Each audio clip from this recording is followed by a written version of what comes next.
엄마, 현우 씨는 정말 차분하고 예의 바른 사람이에요.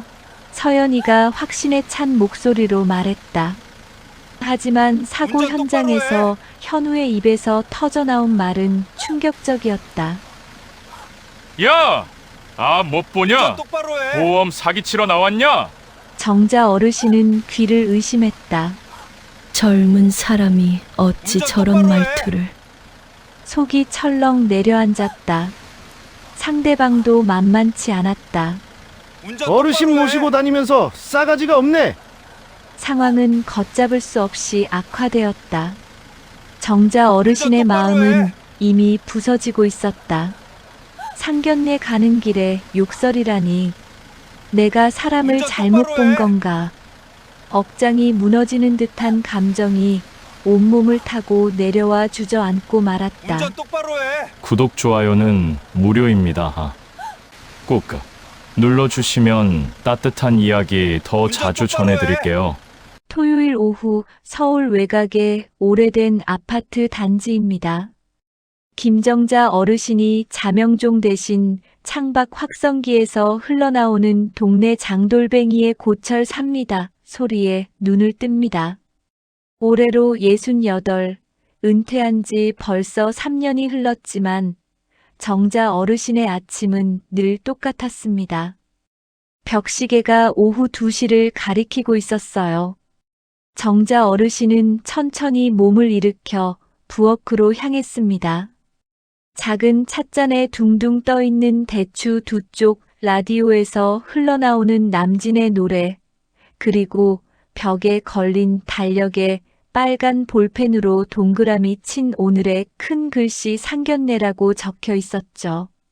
라디오에서 흘러나오는 님과 함께의 선율이 작은 집안을 가득 채웠습니다.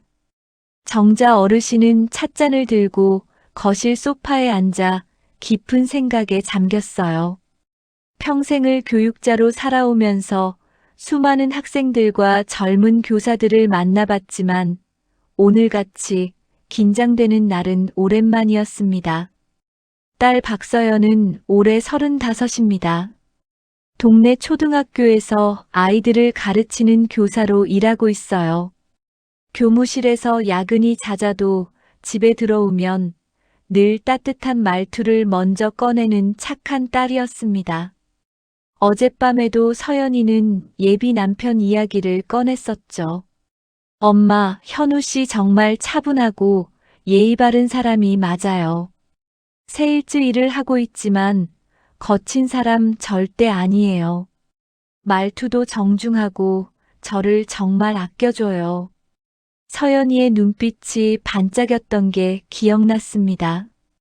딸이 행복해하는 모습을 보니 마음 한편으로는 기뻤지만 다른 한편으로는 어딘가 불편한 마음이 들었어요. 요즘 젊은 사람들 겉다르고 속다른 경우가 참 많지. 교장까지 했으면 사람 보는 눈이 있는데 내가 틀릴 리는 없을 텐데. 그래도 딸의 선택이니까 일단은 믿어야겠지. 정자 어르신은 찻잔을 내려놓고 서랍장으로 걸어갔습니다. 매니 서랍을 조심스럽게 열어보니 보석함 속에서 오래된 진주 목걸이가 은은한 빛을 내고 있었어요. 돌아가신 남편이 결혼 10주년에 선물해 주었던 소중한 목걸이였습니다. 여보, 오늘 우리 딸 상견례 날이에요. 하늘에서 지켜봐 주세요. 정자 어르신은 진주 목걸이를 목에 걸며 돌아가신 남편에게 작은 소리로 말했습니다. 거울 앞에 서서 목걸이를 만져보니 남편이 살아있을 때의 따뜻했던 기억들이 하나둘 떠올랐어요. 당신이 살아계셨다면 오늘 같은 날 얼마나 좋아했을까요? 시계를 보니 오후 3시가 넘어가고 있었습니다. 약속 시간은 5시였으니 아직 시간이 좀 있었어요. 정자 어르신은 옷장을 열어 오늘 입을 옷을 고르기 시작했습니다. 너무 화려하지도 않고 너무 수수하지도 않은 단정하면서도 품이 있는 옷을 골라야 했거든요. 한참을 고민하다가 남색 블라우스에 회색 치마를 선택했습니다. 평소에 교장실에서 학부모들을 만날 때 입던 옷이었어요. 거울 앞에서 옷매무새를 다듬으며 정자 어르신은 서연이가 어렸을 때 일들을 생각해 봤습니다. 서연이는 어릴 때부터 착하고 순한 아이였어요. 초등학교 때부터 우리는 선생님 딸이라는 부담감 때문인지 항상 모범적으로 생활했고 친구들과도 싸운 적이 거의 없었죠. 대학교를 졸업하고 교사가 되어서도 마찬가지였습니다. 그런 딸이 처음으로 남자친구 이야기를 꺼낸 게 6개월 전이었어요. 처음엔 그냥 직장 동료 이야기하듯 자연스럽게 현우 씨라는 이름을 언급하더니 점점 자주 그 이름이 나오기 시작했습니다. 현우 씨가 오늘 점심 맛있는 걸 사줬어요. 현우 씨가 제 감기 걸린 거 걱정해서 약국까지 다녀왔어요. 현우 씨랑 같이 영화 보러 가기로 했어요. 그러다가 한 달 전 서연이가 조심스럽게 입을 열었죠. 엄마, 저 현우 씨랑 결혼 생각하고 있어요. 엄마한테 소개해드리고 싶어요. 그때 정자 어르신의 마음이 얼마나 복잡했는지 몰라요. 기쁘기도 하고 걱정되기도 하고 뭔가 서운하기도 했습니다. 딸이 이제 정말 자기만의 가정을 꾸릴 나이가 됐다는 걸 실감하는 순간이었거든요. 창밖으로 보이는 아파트 단지의 오후 풍경이 평온했습니다. 놀이터에서는 아이들이 뛰어놀고 있고 벤치에는 동네 어르신들이 앉아 담소를 나누고 계셨죠. 평범한 일상 속에서도 누군가에게는 특별한 하루가 될 수 있다는 생각이 들었어요. 정자 어르신은 다시 거울을 보며 머리를 단정히 빗어 넘겼습니다. 오랫동안 학교에서 학생들과 학부모들을 상대해온 경험이 있어서 사람을 처음 만날 때 어떤 점들을 유심히 봐야 하는지 잘 알고 있었어요. 말투는 어떤지, 예의는 갖춰져 있는지, 딸을 진심으로 아끼는 마음이 있는지, 그리고 무엇보다 믿을 만한 사람인지, 이런 것들을 오늘 꼼꼼히 살펴볼 생각이었습니다. 라디오에서는 이제 이미자의 동백 아가씨가 흘러나오고 있었어요. 정자 어르신은 찻잔을 다시 들고 마지막 한 모금을 마셨습니다. 대추의 달콤한 맛이 입안에 퍼지면서 마음이 조금 진정되는 것 같았어요. 시계 바늘이 4시를 향해 가고 있었습니다.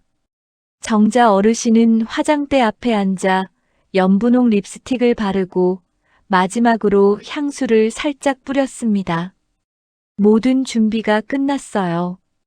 거울 속 자신을 바라보며 정자 어르신은 작은 미소를 지었습니다. 평생 학생들을 가르치며 살아온 교육자로서의 자신감과 딸의 어머니로서의 든든함이 함께 느껴졌거든요. 오후 4시 반 정자 어르신은 현관에서 외출 준비를 마쳤습니다. 진주 목걸이가 목 위에서 은은하게 빛나고 있었어요. 그때 현관문이 열리며 서연이가 들어왔습니다.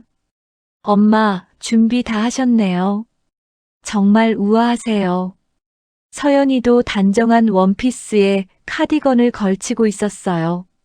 어머니만큼이나 긴장한 기색이 역력했습니다. 현우 씨는 언제 와요?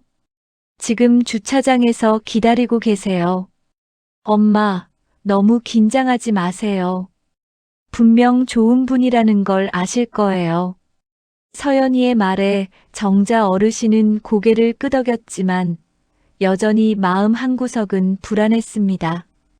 모녀는 손을 맞잡고 아파트를 나섰어요. 주차장에서 이현우가 차에서 내려 인사를 했습니다. 키가 크고 단정한 인상의 37살 남자였어요. 양복 차림에 넥타이까지 매고 있어서 정중한 모습이었습니다. 안녕하세요. 이현우입니다. 서연이를 통해 어머님 말씀 많이 들었습니다. 현우는 정중하게 허리를 굽혀 인사했어요. 목소리도 차분하고 예의 바른 모습이었습니다. 정자 어르신은 속으로 첫인상은 나쁘지 않네 하고 생각했죠. 네, 반갑습니다. 서연이한테 좋은 분이라고 많이 들었어요. 세 사람은 현우의 차에 올라탔습니다. 검은색 중형 세단이었는데 깔끔하게 관리되어 있었어요. 현우가 운전석에, 정자 어르신이 조수석에, 서연이가 뒷자리에 앉았습니다. 오늘 식당이 어디였죠? 압구정동에 있는 한정식집입니다. 조용하고 음식도 맛있는 곳으로 골랐어요. 현우는 차근차근 설명하며 시동을 걸었어요. 운전도 안전하고 조심스럽게 했습니다. 신호등에서 멈출 때마다 정자 어르신을 살짝 신경 쓰는 모습도 보였고요. 하지만 그때였습니다. 비 내린 뒤라 노면이 번들거리는 도로에서 오른쪽 골목에서 흰 승용차가 불쑥 튀어나왔어요. 현우가 재빨리 브레이크를 밟았지만 쿵 하는 소리와 함께 범퍼가 살짝 스쳤습니다. 경미한 접촉사고였어요.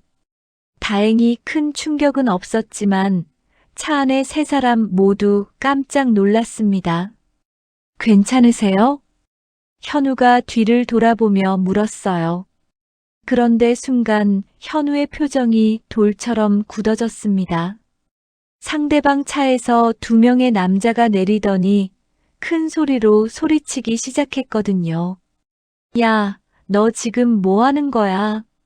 앞도 제대로 못 보냐? 현우가 차에서 내렸습니다. 정자 어르신은 그의 뒷모습을 지켜봤는데 어깨가 딱딱하게 굳어 있는 게 보였어요.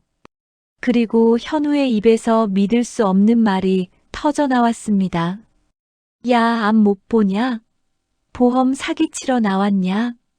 정자 어르신은 귀를 의심했어요. 조용하고 예의 바르다던 그 사람이 이런 거친 말을 할 줄은 꿈에도 생각 못했거든요. 속이 철렁 내려앉았습니다. 젊은 사람이 어찌 저런 말투를. 상대방 남자들도 만만치 않았어요. 더 큰 소리로 맞받아쳤습니다. 뭐, 보험 사기? 어르신 모시고 다니면서 싸가지가 없네. 아니, 이 사람이 지금 뭐라고 하는 거야? 서연이가 급히 차에서 내려 말렸습니다. 현우 씨, 진정해요. 그만해요. 하지만 현우는 멈추지 않았어요. 오히려 더 거칠게 목소리를 높였습니다. 증거 다 있다. 지금부터 하는 말 다 녹음된다고. 현우가 차 안으로 들어가 뭔가를 확인하더니 다시 나와서 더욱 공격적으로 말했어요. 블랙박스 영상 다 찍혔어. 내가 갑자기 끼어든 거 다 보인다. 거짓말하면 다 들통날 줄 알아. 정자 어르신은 조수석에서 이 모든 광경을 지켜보며 충격에 빠졌습니다. 불과 10분 전까지만 해도 정중하고 차분했던 그 사람이 순식간에 이렇게 변할 수 있다니요. 이게 진짜 모습인 건가? 서연이가 속은 건 아닐까? 사람들이 하나둘 몰려들기 시작했어요.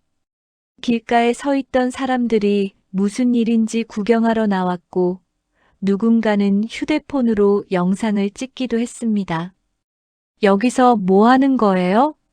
사고 났나 봐요. 아, 또 보험 사기 아닌가. 웅성거리는 소리가 점점 커졌어요. 정자 어르신은 창문을 살짝 내리고 바깥 상황을 더 자세히 들여다봤습니다.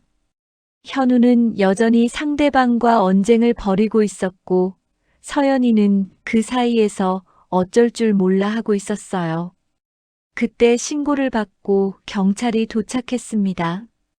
경장 최미라라는 이름표를 단 중년 여성 경찰관이었어요. 키가 작지만 당당한 모습으로 현장에 나타났습니다. 여기서 무슨 일입니까? 최미라 경장이 현장을 살펴보며 물었어요. 현우와 상대방 남자들이 동시에 말하기 시작했는데 목소리가 섞여서 무슨 말인지 알아듣기 어려웠습니다. 잠깐 한 분씩 차례대로 말씀해 주세요. 최미라 경장이 손을 들어 제지했어요. 그리고 현장을 간단히 정리하기 시작했습니다. 사고 경위를 확인해 보겠습니다. 블랙박스 영상 있으시죠? 현우가 고개를 끄덕이며 대답했어요. 네, 다 녹화되어 있습니다. 그럼 차량들은 일단 길가로 이동시키시고 블랙박스 영상은 나중에 경찰서로 제출해 주세요. 지금 교통 흐름을 방해하고 있어서 일단 정리부터 해야겠습니다. 경찰의 중재로 현장이 정리되기 시작했어요. 하지만 정자 어르신의 마음은 이미 부서지고 있었습니다. 상견례 가는 길에 욕설을 듣게 되다니 내가 큰일을 앞두고 사람을 잘못 본 건가. 현우가 차로 돌아왔을 때 그의 얼굴은 여전히 굳어 있었어요. 서연이도 창백한 얼굴로 뒷자리에 앉았습니다. 어머님, 죄송합니다. 이런 일이. 괜찮아요. 사고는 날 수 있는 거니까요. 정자 어르신은 짧게 대답했지만 목소리에는 실망감이 묻어났어요. 현우도 그걸 느꼈는지 더 이상 말을 하지 않았습니다. 차 안에 침묵이 흘렀어요. 상견례를 위해 예약했던 식당으로 가는 길이었지만 분위기는 이미 망가져 버렸습니다. 정자 어르신은 창밖을 바라보며 깊은 한숨을 쉬었어요. 식당 예약을 취소하고 집으로 돌아온 저녁 시간이었습니다. 세 사람 모두 말이 없었어요. 현우는 죄송합니다. 다음에 다시 기회를 주시면 하고 말했지만 정자 어르신은 오늘은 좀 피곤하니까 다음에 봅시다라고만 답했죠. 서연이의 얼굴에는 실망과 당황이 섞여 있었어요. 현우가 떠난 후 모녀는 거실에 마주 앉았습니다. 엄마, 현우 씨가 원래 그런 사람이 아니에요. 평소에는 정말.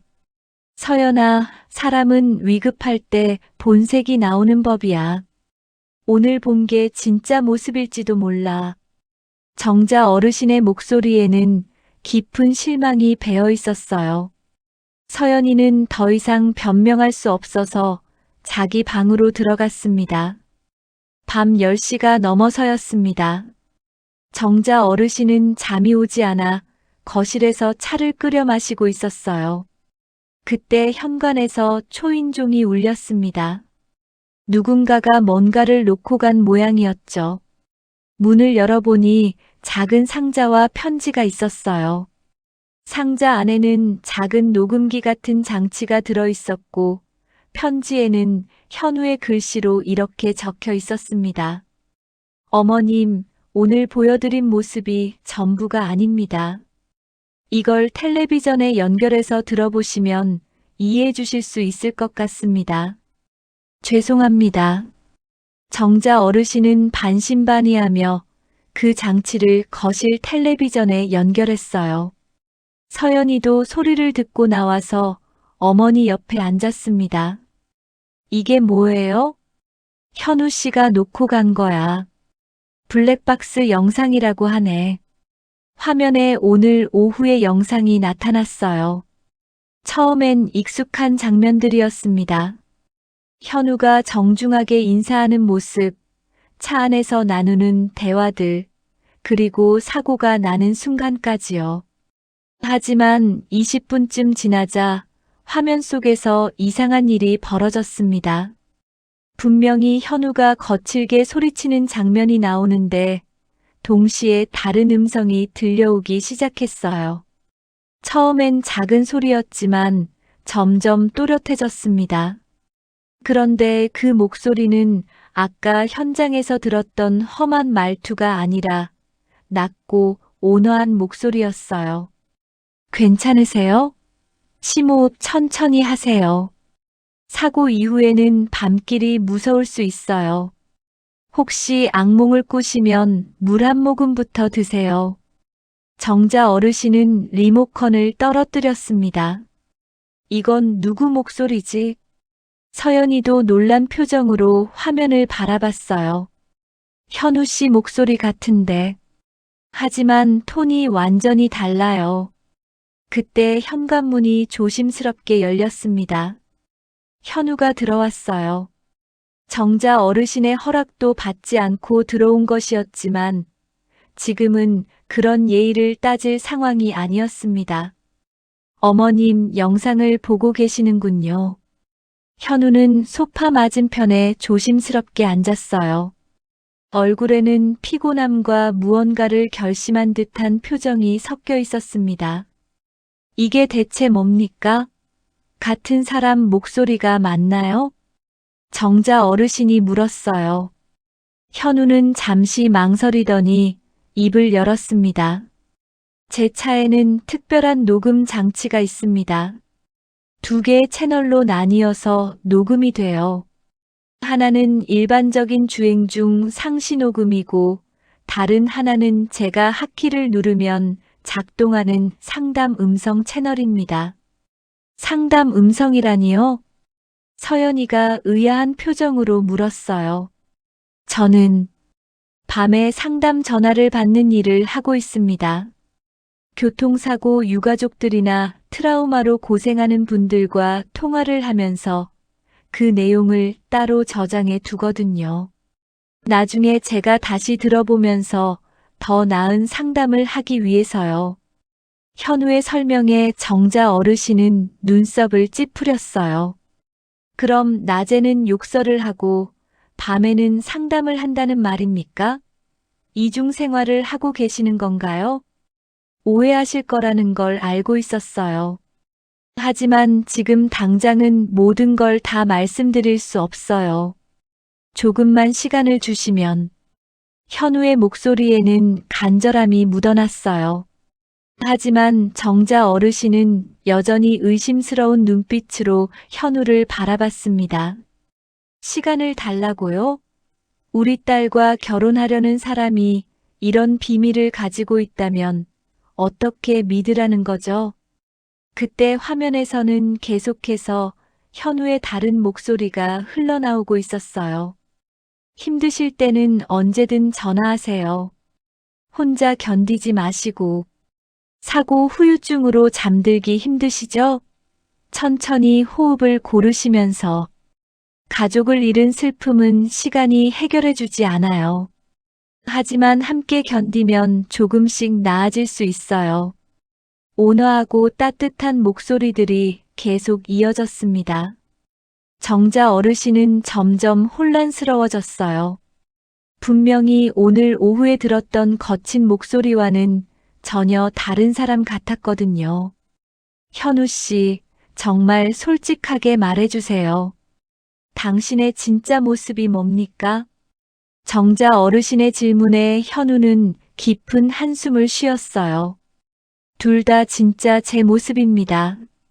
하지만 각각 다른 이유가 있어요.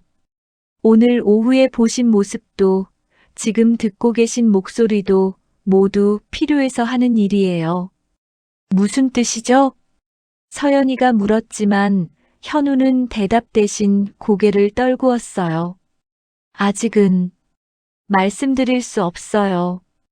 다른 사람들에게 피해를 줄 수 있어서요. 정자 어르신은 답답한 마음에 일어났습니다. 그럼 언제까지 기다리라는 겁니까?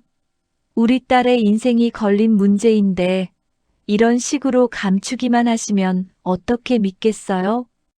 현우가 고개를 들어 정자 어르신을 바라봤어요.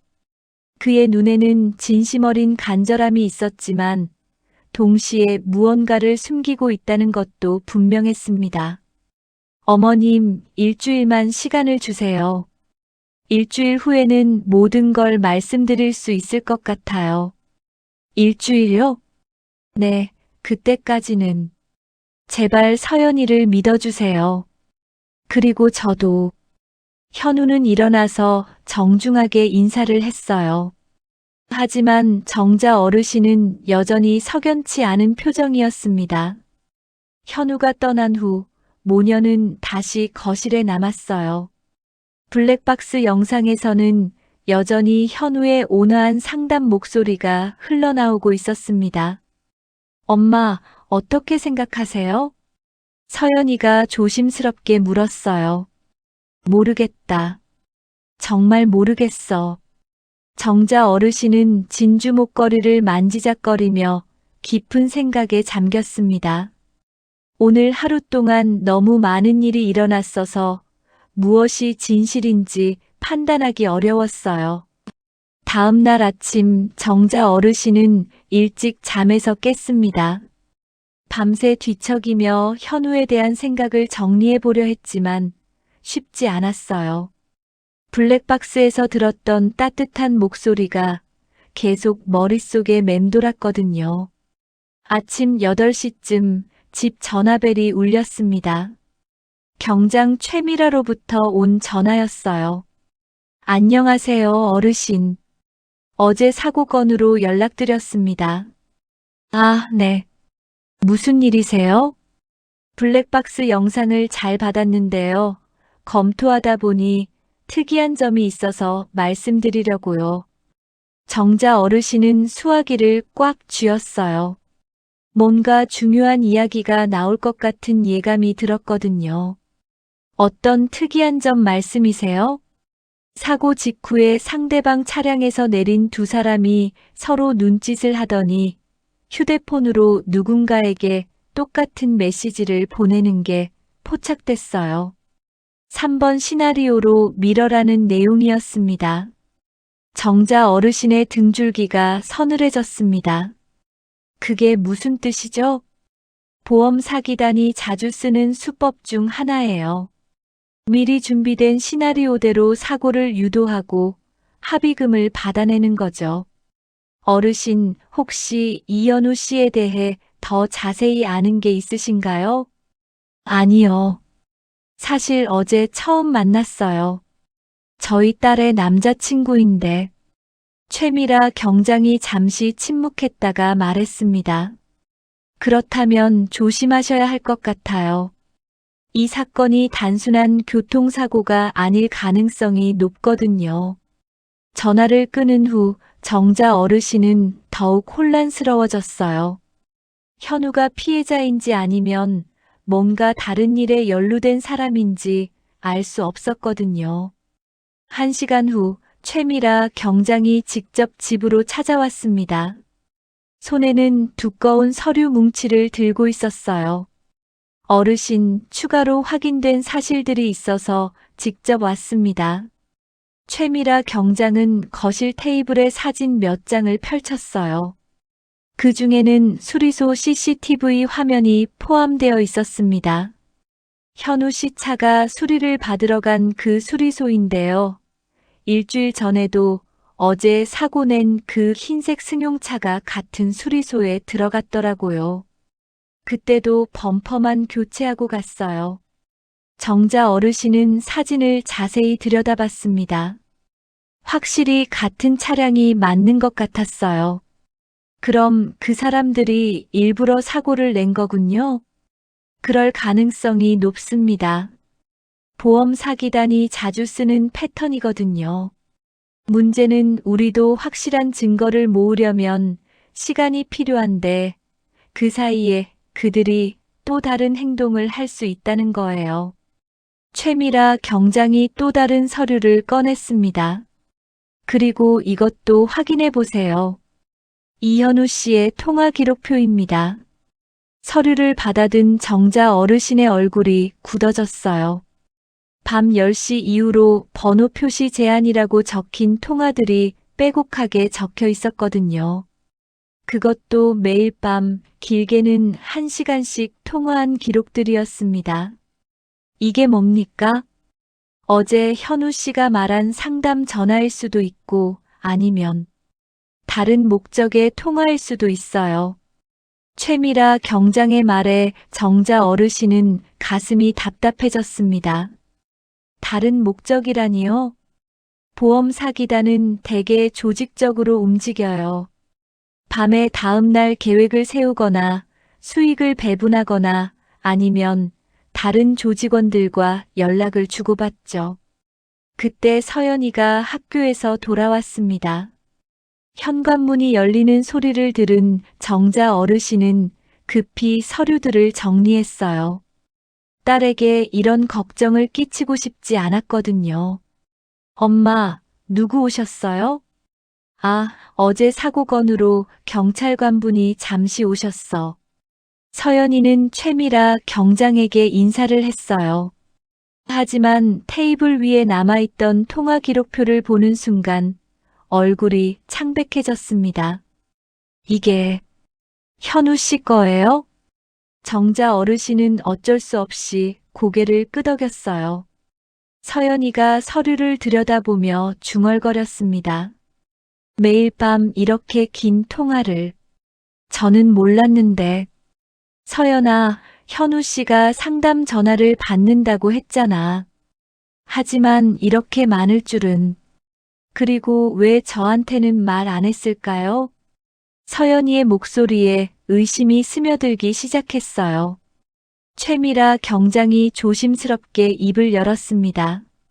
서연 씨, 현우 씨에 대해서 평소에 이상한 점을 느낀 적은 없으세요? 예를 들어 갑자기 돈이 생긴다거나 설명하기 어려운 행동을 한다거나. 서연이는 한참 생각하더니 고개를 저었어요. 아니요. 오히려 너무 성실해서 부담스러울 정도였어요.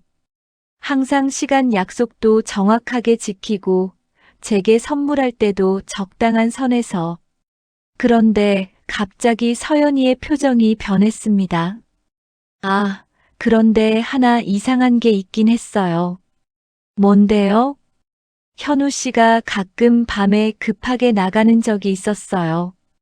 급한 일이 생겼다고 하면서요. 그런데 다음 날 물어보면 별일 아니었다고 얼버무렸거든요. 최미라 경장과 정자 어르신이 시선을 마주쳤어요. 점점 현우에 대한 의심이 커지고 있었습니다. 서연 씨, 혹시 현우 씨가 어떤 일을 하는지 구체적으로 아시나요? 어떤 회사에서 어떤 제품을 파는지. 보험 관련 일을 한다고 했는데 정확히는 잘 모르겠어요. 물어봐도 복잡한 일이라 설명하기 어렵다고 하더라고요. 최미라 경장이 깊은 한숨을 쉬었어요. 어르신, 저는 솔직히 말씀드려서 이현우 씨를 조심하시는 게 좋을 것 같아요. 지금까지 확인된 정황들이 너무 의심스러워요. 그럼 어떻게 해야 하죠? 일단 상견례는 무기한 연기하시고 우리가 수사를 진행하는 동안 현우 씨와는 거리를 두시는 게 어떨까요? 정자 어르신은 고민에 빠졌어요. 블랙박스에서 들었던 따뜻한 목소리가 계속 생각났지만 동시에 지금 확인된 의심스러운 정황들도 무시할 수 없었거든요. 서연이는 통화 기록표를 계속 들여다보며 말했습니다. 엄마, 저도 뭔가 이상해요. 6개월 동안 사귀면서 이런 걸 전혀 몰랐다니. 서연아, 내 마음도 이해하지만 지금은 신중하게 생각해야 할 때야. 최미라 경장이 일어나며 말했습니다. 추가 소식이 있으면 연락드릴게요. 그리고 혹시 현우 씨가 연락하더라도 당분간은 만나지 마세요. 경찰관이 떠난 후 모녀는 무거운 침묵 속에 앉아 있었습니다. 어제만 해도 결혼을 앞둔 행복한 예비 며느리와 예비 사위 어머니였는데 하루 만에 모든 게 달라져 버렸어요. 엄마, 상견례는 정말 무기한 보류해야 할까요? 서연이의 물음에 정자 어르신은 단호하게 대답했습니다. 그래야겠다. 지금 상황에서는 믿을 수가 없어. 그날 저녁 10시 현우는 혼자 차를 몰고 길을 나섰습니다. 정자 어르신과 서연이에게서 온 차가운 시선이 계속 마음에 걸렸어요. 특히 서연이가 현우 씨, 저희가 뭘 믿어야 할지 모르겠어요 라고 했을 때의 상처받은 표정이 눈에 밟혔습니다. 아파트 단지를 벗어나 큰 길로 나서자 현우는 백미러를 통해 뒤를 확인했어요. 검은색 승용차 한 대가 계속 따라오고 있는 것 같았습니다. 신호등에서 멈출 때마다 그 차도 함께 멈췄고 방향을 바꿀 때마다 똑같이 따라왔어요. 역시 감시하고 있었구나. 현우는 마음속으로 중얼거리며 핸들을 꽉 잡았습니다. 전조등이 젖은 도로를 세로로 가르며 미끄러지는 야간 풍경이 을씨년스럽게 느껴졌어요. 잠시 후 현우는 블랙박스의 특별한 버튼을 눌렀습니다. 작은 삐소리와 함께 녹음이 시작되자 그의 목소리가 평소와는 다른 톤으로 바뀌었어요. 자, 오늘은 4번이다. 내가 욕을 먼저 하면서 너희들의 본색을 끌어낼 테니까 오늘도 계획대로 해라. 현우는 마치 혼잣말을 하듯 중얼거렸지만 실제로는 누군가에게 전달할 메시지를 녹음하고 있었어요. 그런데 그 말을 듣는 사람이 따로 있다는 걸 현우는 알고 있었습니다. 어둠 속에서 누군가가 그의 차를 뒤따라오고 있었거든요. 한적한 골목 모퉁이에 차를 세운 현우는 휴대폰을 확인했습니다. 벌써 문자 메시지 여러 개가 와 있었어요.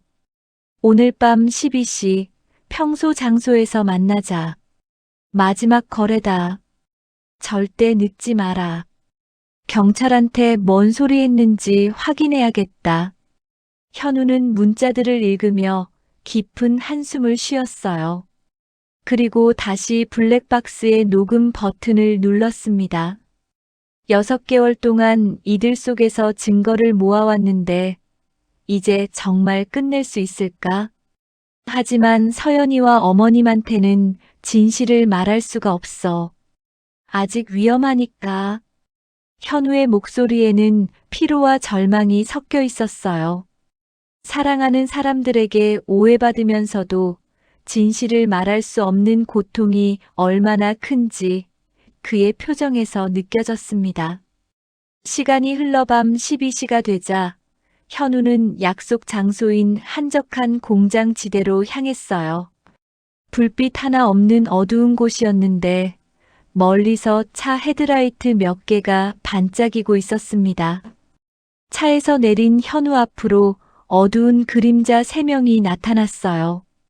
어제 사고를 낸 그 남자들이었습니다. 그들의 얼굴에는 분노와 의심이 가득했어요. 야, 너 때문에 경찰이 우리를 수상하게 보고 있다는 거 알아? 제일 덩치가 큰 사내가 휴대폰을 들이대며 이를 악물고 다가왔어요. 그의 목소리에는 위협이 담겨 있었습니다. 블랙박스에 증거가 다 찍혔다면서 내가 먼저 욕했으니까 상대방이 흥분해서 실수할 줄 알았는데 왜 경찰이 우리를 의심하는 거야? 현우는 최대한 침착하게 그들을 올려다봤어요. 마음속으로는 긴장하고 있었지만 6개월 동안 연기해온 경험으로 태어난 척했습니다. 너희들이 너무 뻔한 수를 써서 그런 거 아냐? 일주일 전에도 같은 수리소에 갔다는 거 다 들통났잖아. 이 말에 새 사내의 분위기가 순간 험악해졌어요. 중간 키의 사내가 주머니에서 뭔가 번쩍이는 것을 꺼내더니 현우를 위협했습니다. 야, 너 지금 우리 배신하려는 거야? 6개월 동안 같이 일해왔는데 이제 와서 발 뺄 생각이야? 배신이 아니라 그만두려는 거야. 이제 그만해야 할 때가 됐다고. 현우의 단호한 말에 사내들이 비웃음을 터뜨렸어요. 그만둔다고? 우리 일이 그렇게 쉽게 그만둘 수 있는 줄 알아? 우리가 허락해야 그만둘 수 있는 거 모르냐? 그때 덩치 큰 사내가 갑자기 손을 뻗어 현우의 휴대폰을 낚아챘습니다. 현우가 재빨리 저항했지만 상대방이 훨씬 빨랐어요. 어디 한번 보자. 내가 우리 몰래 녹음한 게 있는지 말이야. 휴대폰을 빼앗긴 현우는 순간 당황했지만 겉으로는 침착함을 유지하려고 애썼어요. 거기엔 아무것도 없어. 그냥 돌려줘. 아무것도 없다고? 그럼 왜 이렇게 필사적이야? 뭔가 숨기는 게 있으니까 그러는 거 아냐? 사내가 휴대폰을 들여다보려는 순간 현우가 갑자기 달려들어 휴대폰을 되찾으려 했어요. 하지만 다른 두 사내가 현우를 붙잡았습니다. 이 새끼 진짜 뭔가 숨기고 있었네. 첫 번째 사내가 화가 나서 휴대폰을 바닥에 내동댕이 쳤습니다. 퍽 하는 둔탁한 소리와 함께 휴대폰이 바닥에 떨어지더니 화면이 산산조각 났어요. 야, 이거 다 부숴버려. 혹시 모르니까. 사내들이 발로 휴대폰을 짓밟기 시작했어요. 현우는 그 광경을 지켜보며 주먹을 꽉 쥐었지만 어쩔 수 없었습니다. 이제 너도 우리와 같은 배에 탔다는 걸 확실히 해야겠어. 그들이 현우를 둘러쌌을 때 같은 시각집에서는 정자 어르신이 잠들지 못하고 있었어요. 거실에서 혼자 차를 마시며 창밖을 바라보고 있었습니다. 진주 목걸이를 만지작거리며 돌아가신 남편에게 기도하듯 속삭였어요. 여보, 서연이가 좋아하는 사람인데 엄마가 너무 성급하게 판단한 건 아닐까요? 블랙박스에서 들었던 현우의 따뜻한 목소리가 계속 마음에 걸렸거든요. 상담 전화를 받으며 다른 사람들을 위로하던 그 진심 어린 목소리 말이에요. 혹시 정말로 좋은 일을 하는 사람인데 내가 오해한 건 아닐까? 정자 어르신은 경장 최미라가 보여준 통화 기록표를 다시 생각해 봤어요. 분명히 수상한 부분이 있기는 했지만 동시에 현우가 말한 상담 전화일 가능성도 있었잖아요. 그때 집 전화가 갑자기 울렸습니다. 밤 12시 30분, 누가 이런 늦은 시간에 전화를 할까요? 여보세요? 김정자 어르신 맞으시죠? 낯선 남자 목소리였어요. 공식적이고 진지한 톤이었습니다. 네, 그런데 누구세요? 여기 강북구 경찰서입니다. 이현우 씨 아시죠? 정자 어르신의 심장이 쿵 하고 떨어지는 것 같았어요. 불길한 예감이 들었거든요. 네, 알아요. 무슨 일이세요? 이현우 씨가 폭행 사건에 연루되어서 지금 병원으로 후송됐습니다. 현우 씨 휴대폰 응급 연락처에 어르신 번호가 제일 위에 있어서 연락드렸어요. 폭행이라니요? 현우 씨가 누굴 때린 건가요? 아니요, 현우 씨가 맞은 겁니다. 의식은 있지만 상당한 외상을 입어서 치료가 필요한 상태예요. 정자 어르신의 무릎이 풀렸어요. 소파에 주저앉으며 수화기를 떨어뜨릴 뻔했습니다. 어느 병원이에요? 강북구청 앞 새마을병원 응급실입니다. 가족분이 오셔야 할 것 같은데요.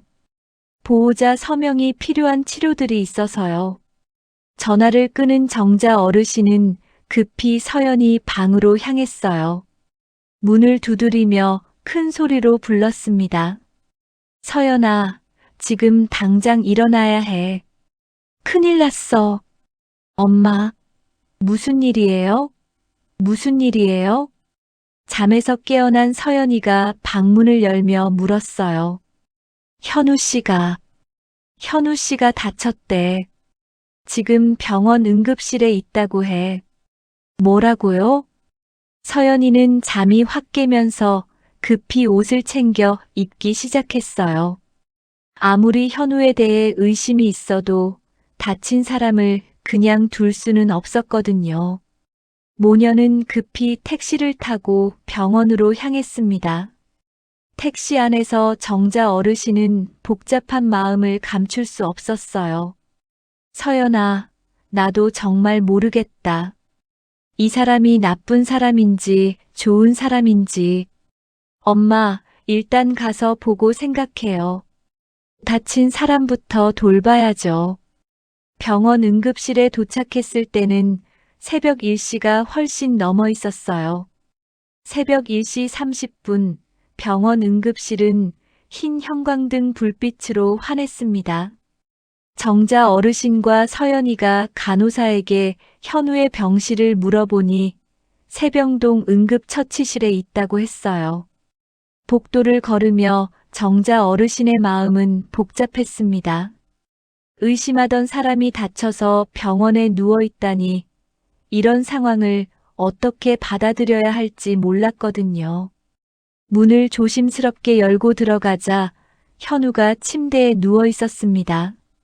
얼굴 왼쪽에 큰 멍이 들어서 퍼렇게 부어 있고 왼팔은 하얀 깁스로 단단히 고정되어 있었어요.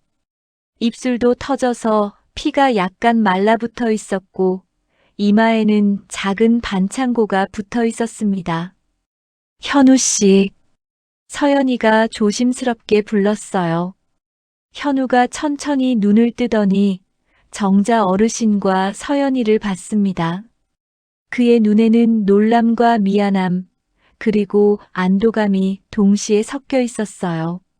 어머님, 서연 씨, 이런 늦은 시간에 왜 오셨어요? 이런 모습 보여드리려던 게 아니었는데.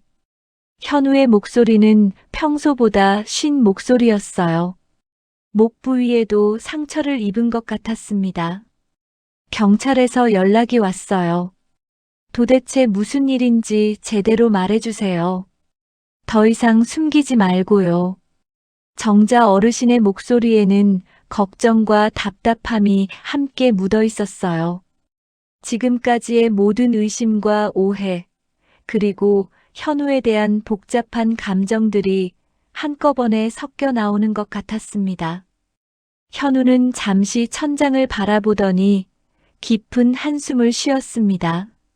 그리고 침대에서 조금 몸을 일으키려고 했지만 아픈 기색이 역력했어요. 이제 모든 걸 말씀드려야겠네요. 더 이상 숨길 수도 없고 숨기면 안 되는 상황이 됐어요. 오늘 일로 제 정체가 들통날 위기에 처했거든요. 정자 어르신은 침대 옆에 플라스틱 의자에 조심스럽게 앉으며 물었습니다. 정말 솔직하게 말해주세요. 당신이 누구인지, 무슨 일을 하는 사람인지, 왜 이렇게 비밀스러운 일들을 해야 하는지 말이에요. 현우의 눈에 눈물이 살짝 맺혔어요. 6개월 동안 숨겨왔던 진실을 털어놓는 것이 얼마나 어려운 일인지 그의 떨리는 목소리에서 느껴졌습니다. 저는 보험 사기단을 잡기 위해 잠입 수사를 하고 있었습니다. 정확히는 지금도 하고 있고요. 잠입 수사라고요? 서연이가 놀라서 되물었어요. 이런 일은 드라마에서나 볼 수 있는 일이라고 생각했거든요. 네. 경찰도 아니고 일반 보험회사 직원도 아니에요. 저는 보험 사기 전문 수사기관에서 일하는 민간 수사관입니다. 정식 자격증을 가지고 있고 경찰과도 협조해서 일하고 있어요. 현우는 깁스한 손으로 침대 옆 서랍을 가리켰어요. 거기 제 지갑이 있을 거예요. 신분증을 보여드릴게요. 서연이가 지갑을 꺼내보니 정말로 보험 사기 전문 수사원 자격증이 들어있었어요. 사진도 현우의 것이 맞았고 발급 기관도 정식 기관이었습니다. 6개월 전부터 이 보험 사기단에 잠입해서 증거를 모아왔어요. 그들은 매우 조직적으로 움직이면서 고의로 사고를 유도하고 피해자인 척하면서 보험금과 합의금을 받아내는 일을 했거든요. 정자 어르신은 여전히 이해가 안 되는 표정이었어요. 그럼 어제 우리가 당한 사고도 일부러 당한 거였나요? 맞습니다. 제가 일부러 거친 말을 해서 그들의 본색을 끌어내려고 했어요. 보통 보험 사기단은 상대방이 흥분해서 욕을 하거나 소리를 지르면 그걸 증거로 활용해서 협박받았다, 폭언을 들어서 정신적 피해를 입었다고 주장하거든요. 그러면 합의금을 더 많이 받을 수 있으니까요. 현우의 설명을 들으면서 정자 어르신의 표정이 조금씩 이해하는 쪽으로 바뀌었어요. 그래서 갑자기 말투가 바뀌었던 거군요. 평소에 당신이 아니라 정말 죄송해요. 특히 어머님과 서연 씨 앞에서 그런 모습을 보여드린 게 정말 하고 싶지 않았지만 그들이 의심하지 않게 하려면 평소처럼 연기해야 했어요.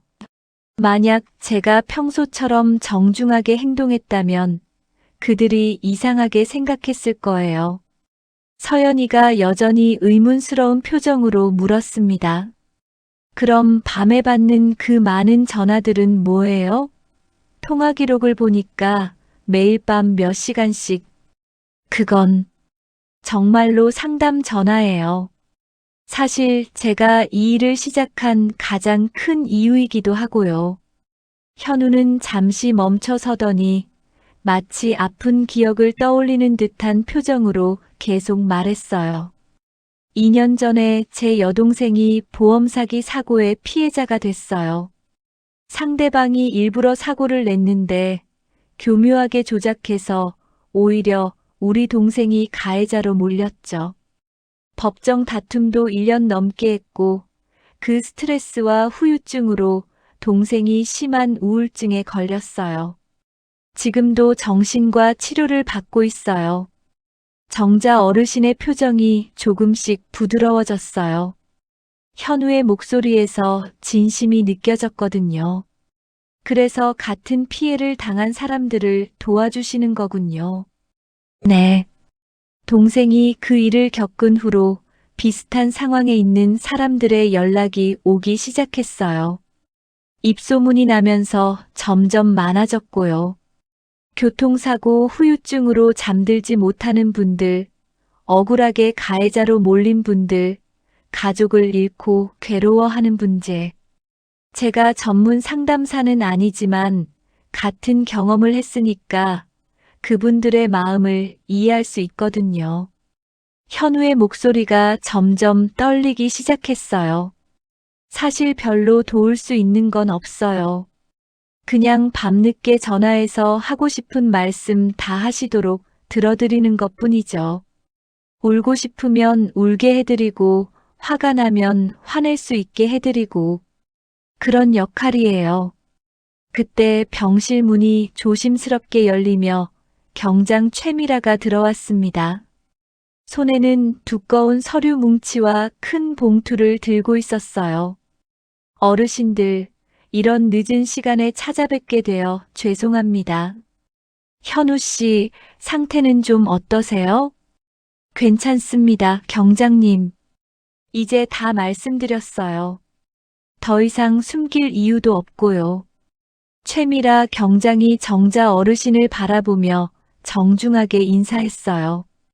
어르신, 사실 저도 현우 씨가 누구인지 처음부터 알고 있었어요. 처음에는 의심스러워서 확인해 봤더니 정말로 보험 사기단을 잡기 위해 위험한 일을 하고 계시더라고요. 이미 몇 개의 조직을 해체시킨 공로도 있으시고요. 그럼 왜 진작 말해주지 않으셨어요? 저희가 얼마나 걱정했는지 아세요? 정자 어르신이 조금 서운한 표정으로 물었어요. 죄송해요. 잠입수사의 특성상 절대 비밀을 유지해야 했거든요. 혹시라도 소문이 나면 현우 씨의 생명이 위험해질 수도 있었고, 지금까지의 수사가 모두 물거품이 될 수도 있었어요. 하지만 오늘 일로 더 이상 숨길 수가 없게 됐어요.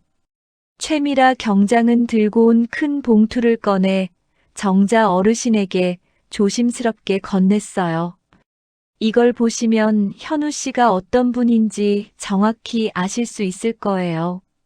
봉투를 열어보니 안에는 수십 장의 편지가 들어 있었어요. 모두 손으로 정성스럽게 쓴 편지들이었는데 유가족들이나 사고 피해자들이 현우에게 보낸 감사 편지들이었습니다. 밤마다 전화 받아줘서 정말 감사합니다. 현우 씨 덕분에 살 수 있었어요. 낯선 번호에서 온 따뜻한 목소리. 그게 현우 씨라는 걸 이제야 알았습니다.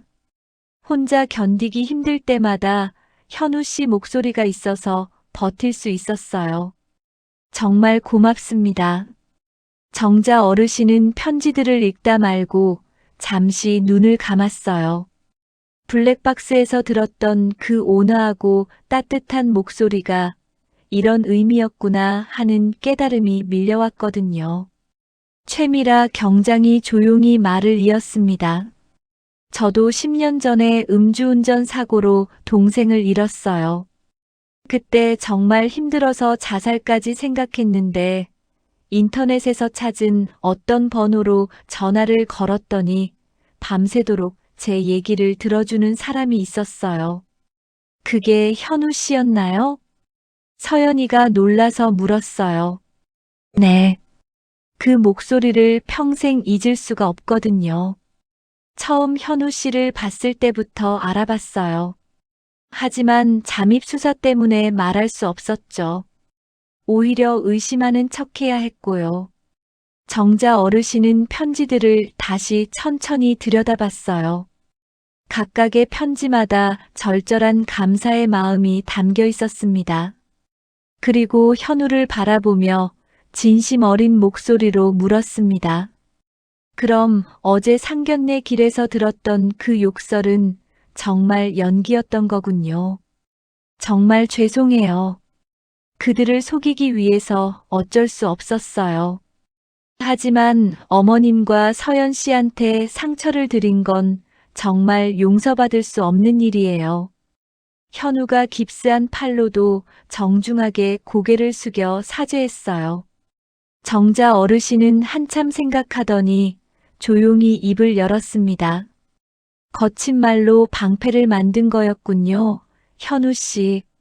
어머님, 낮에는 나쁜 사람들을 잡기 위해 거친 말을 해야 하고 밤에는 아픈 사람들을 위로하는 참 힘든 일을 하고 계셨네요. 현우의 눈에 안도의 표정이 스쳤어요. 그때 최미라 경장이 급하게 휴대폰을 확인했습니다. 현우 씨, 큰일입니다. 방금 본부에서 연락이 왔는데 그 조직이 오늘 밤 큰 작전을 계획하고 있다고 해요. 무슨 작전요? 수리소를 이용해서 대규모 보험 사기를 벌일 예정이라고 합니다. 현우 씨가 나타나지 않으니까 계획을 앞당긴 것 같아요. 현우가 침대에서 일어나려고 했지만 최미라 경장이 말렸어요. 지금 상태로는 안 돼요. 우리가 다른 방법을 찾아야 해요. 하지만 6개월간 모은 증거들이 다 물거품이 될 수도 있어요. 그들이 오늘 밤 마지막 큰 건을 치르고 사라질지도 몰라요. 정자 어르신이 갑자기 일어났습니다. 어떻게 도울 수 있을까요? 어머님, 현우 씨가 6개월 동안 위험을 무릅쓰고 나쁜 사람들을 잡으려고 했다면 저희도 도와야죠. 최미라 경장이 잠시 고민하더니 말했어요. 사실 방법이 하나 있긴 해요. 하지만 위험할 수 있어요. 다음 날 저녁 문제의 수리소 주변에는 경찰들이 몰래 잠복해 있었습니다. 현우의 차는 미리 첨단 장비를 설치해서 범퍼 하단에 미세한 진동까지 감지할 수 있는 마이크를 숨겨두었어요. 충돌이 일어나면 자동으로 블랙박스의 보조 채널이 켜져서 모든 대화가 녹음되도록 설정했습니다. 정말 괜찮으시겠어요? 최미라 경장이 정자 어르신에게 다시 한번 확인했어요. 걱정하지 마세요. 평생 학생들 다루면서 산 사람이 이 정도 연기 못할까요? 정자 어르신은 의외로 당당했어요. 현우 대신 미끼 역할을 자청한 것이었습니다. 현우가 다쳐서 움직일 수 없으니 정자 어르신이 현우의 어머니 역할을 해서 보험 사기단을 유인하기로 한 거였어요. 오후 6시쯤 계획대로 흰 승용차가 나타났습니다. 어제와 똑같은 각도, 똑같은 속도로 다가와서는 쿵 하고 대본 같은 소리를 내며 정자 어르신이 탄 차와 접촉했어요. 아이고, 이게 무슨 일이야. 정자 어르신이 연기를 시작했어요. 평생 교장 생활을 하면서 다양한 상황을 겪어봤던 경험이 도움이 됐습니다. 상대방 차에서 익숙한 얼굴들이 내렸어요. 어제 현우를 때린 그 사내들이었습니다. 아줌마, 앞 좀 보고 다녀요. 뭐라고 하는 거야? 니네가 갑자기 끼어들어 놓고. 정자 어르신이 목소리를 높였어요. 그러자 사내들이 서로 눈짓을 하더니 계획된 대로 행동하기 시작했습니다. 아니, 이 할매 봐라. 우리가 언제 끼어들었어? 할머니, 블랙박스 확인해 보세요. 분명히 할머니가 잘못한 거 나올걸. 하지만 정자 어르신은 당황하지 않았어요. 그래, 블랙박스 확인해 보자. 우리도 다 찍혔을 거야. 그들이 곧장 수리소로 향하는 두 차량을 따라가자 수리소 CCTV에는 미리 확인해둔 익숙한 얼굴들이 나타났습니다. 정비사로 위장한 리더, 접수대를 지키던 여직원, 그리고 우연한 목격자 역할을 하는 노인까지. 정자 어르신이 일부러 말문을 열었어요. 여기 며칠 전에도 왔었죠? 제가 동네에서 봤거든요. 뭔 소리예요? 처음 오는 곳인데. 아니에요. 분명히 일주일 전에도 이 차 여기서 봤어요. 기억나요? 같은 범퍼 수리하던. 그때 카운터 뒤 벽시계 안쪽에서 작은 빨간 불빛이 깜빡였어요. 최미라 경장이 무전으로 신호를 보낸 거였습니다. 지금입니다. 갑자기 수리소 문이 열리더니 잠복하던 형사들이 우르르 들이닥쳤어요. 보험 사기 혐의로 전원 체포합니다. 사내들이 당황해서 이곳저곳으로 흩어지려 했지만 이미 수리소는 경찰들로 둘러싸인 상태였어요. 여직원의 가방에서는 3번 시나리오, 4번 시나리오라고 적힌 메모지들이 나왔고 합의금을 받을 여러 개의 계좌번호 목록도 발견됐습니다. 이거 다 뭐야? 저희는 아무것도 모르는데요. 하지만 이미 늦었어요. 현우가 6개월 동안 모은 증거들과 오늘의 현장 체포, 그리고 블랙박스에 녹음된 그들의 대화까지 모든 증거가 완벽했거든요. 현우는 병원에서 휠체어를 타고 와 있었어요. 깁스를 한 상태였지만 자신이 6개월간 위험을 무릅쓰고 준비한 이 순간을 놓칠 수 없다고 고집했거든요. 천천히 숨을 토해낸 현우가 정자 어르신을 바라봤어요. 어머님, 정말 감사합니다. 어머님이 아니었다면 이렇게 깔끔하게 끝낼 수 없었을 거예요. 당연한 일이지요.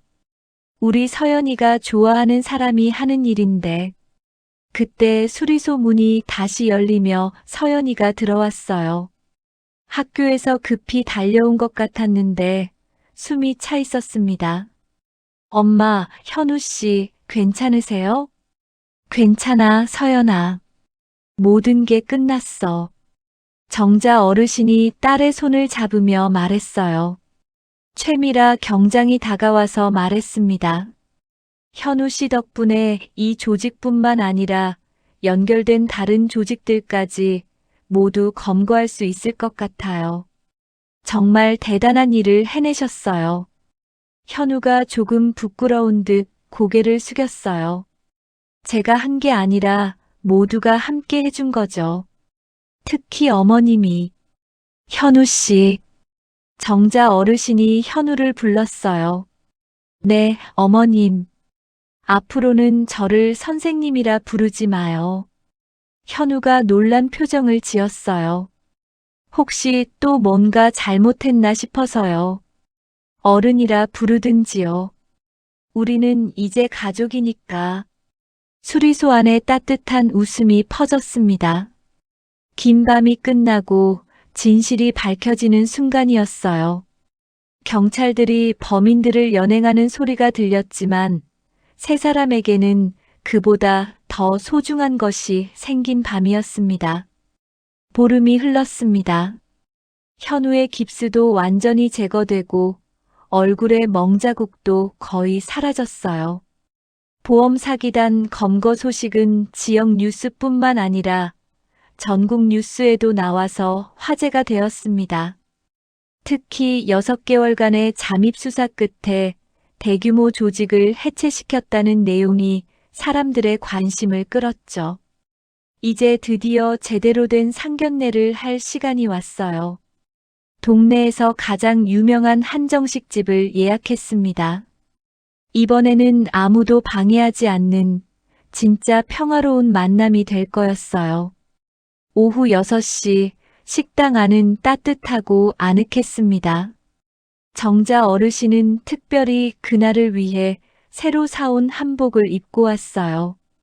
그리고 물론 진주 목걸이도 착용했습니다. 첫 번째 상견례 때 했던 바로 그 목걸이였어요. 어머님, 정말 우아하세요. 한복이 너무 잘 어울리셔요. 현우가 정중하게 인사하며 말했어요.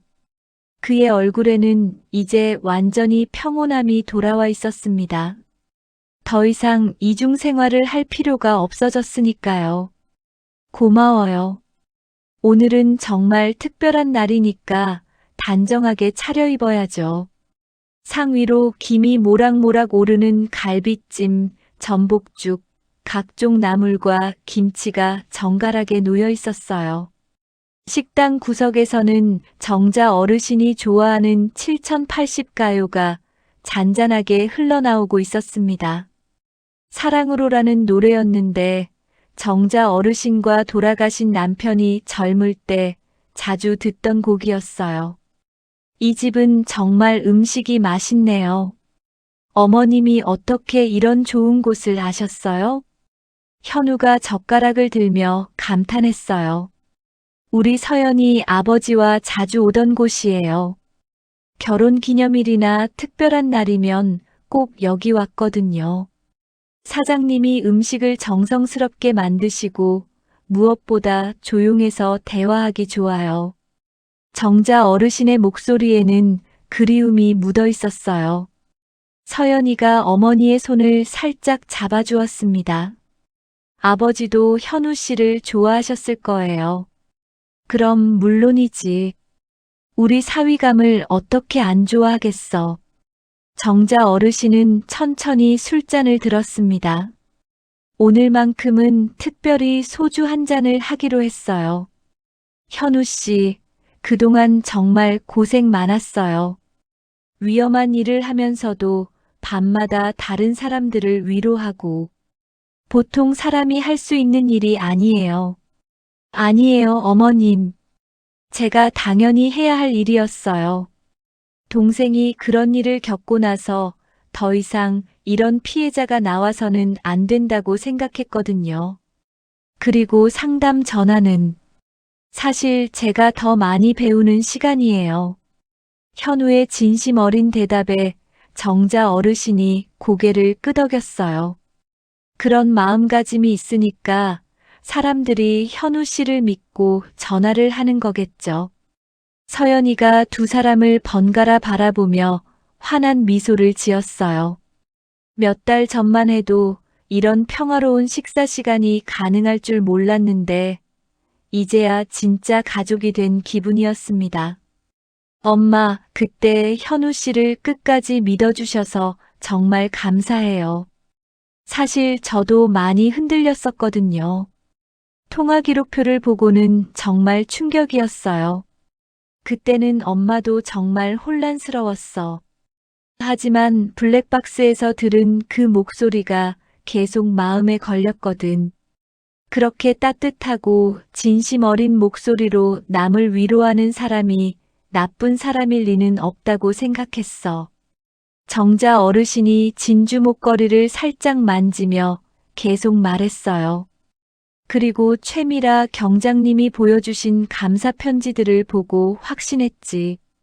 그 많은 사람들이 현우 씨 덕분에 힘을 얻었다는데 어떻게 의심할 수 있겠어. 현우가 깊이 고개를 숙였어요. 어머님께서 그렇게 생각해 주시니 정말 감사해요. 하지만 여전히 죄송한 마음이 커요. 결국은 거짓말을 했던 거잖아요. 아니에요, 현우 씨. 그건 거짓말이 아니라 필요한 연기였어요. 나쁜 사람들로부터 선량한 사람들을 지키기 위한 방법이었던 거죠. 정자 어르신은 창밖의 저녁 풍경을 잠시 바라보다가 다시 현우를 보며 진지하게 말했어요. 나는 평생을 교육자로 살면서 학생들한테 말을 함부로 하면 안 된다. 항상 예의를 지켜야 한다고 가르쳤어요. 그런데 현우 씨를 보면서 깨달았어요. 세상에는 때로는 거친 말이 방패가 되어야 할 때도 있고, 진짜 마음은 겉으로 드러내지 못할 때도 있다는 걸 말이에요. 현우의 눈이 촉촉해졌어요. 어머님, 블랙박스에서 들었던 그 목소리, 그게 진짜 당신의 모습이라면 우리 서연이를 평생 맡겨도 되겠어요. 현우가 자리에서 일어나 정자 어르신 앞에서 정중하게 큰절을 했어요. 정말 감사합니다. 서연이를 평생 소중히 여기고 행복하게 해드리겠습니다. 그리고 어머님께도 효도하는 아들이 되겠습니다. 서연이도 감동받아서 어머니에게 다가가 두 손으로 어머니의 손을 꼭 잡았어요. 엄마, 정말 고마워요. 현우 씨를 믿어주시고 저희를 응원해주셔서. 뭘 고마워해. 엄마로서 당연한 일이지. 다만, 정자 어르신이 잠시 멈추더니 현우를 바라보며 말했어요. 앞으로는 위험한 일 좀 그만하세요. 이제 가족이 늘어날 텐데 우리가 얼마나 걱정하겠어요. 네, 알겠습니다. 사실 이번 사건을 마지막으로 현장 수사는 그만두려고 해요. 대신 사무실에서 상담 업무와 교육 일을 하기로 했어요.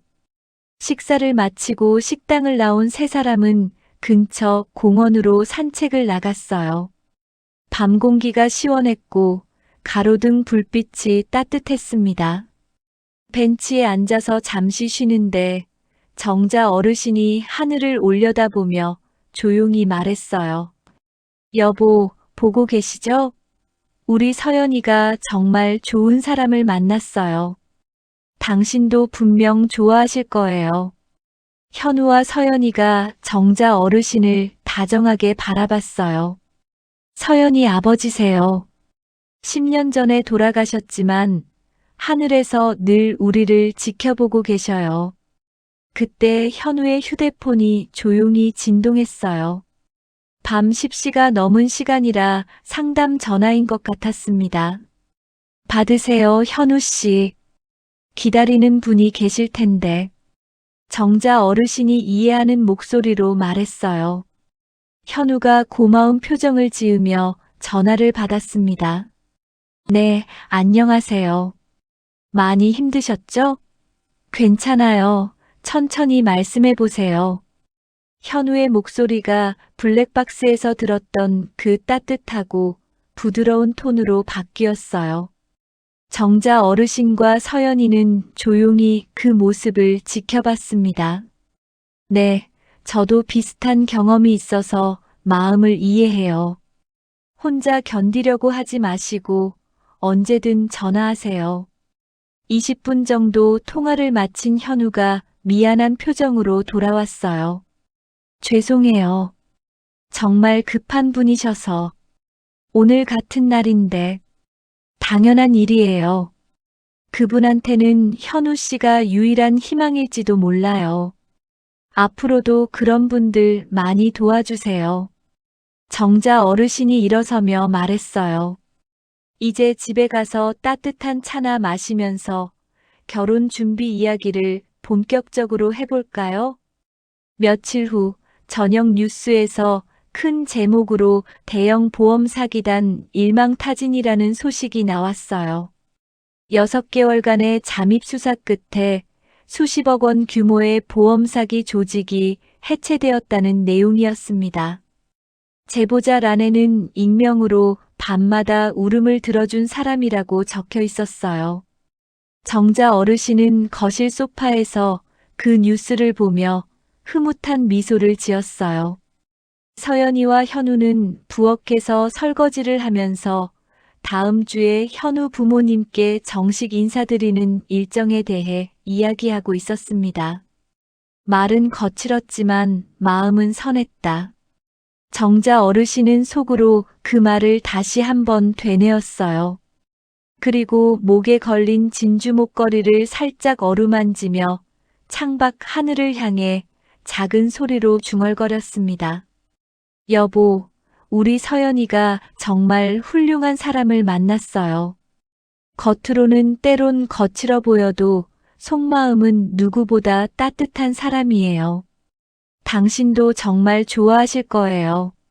창밖으로는 따뜻한 봄바람이 살랑살랑 불어오고 있었어요.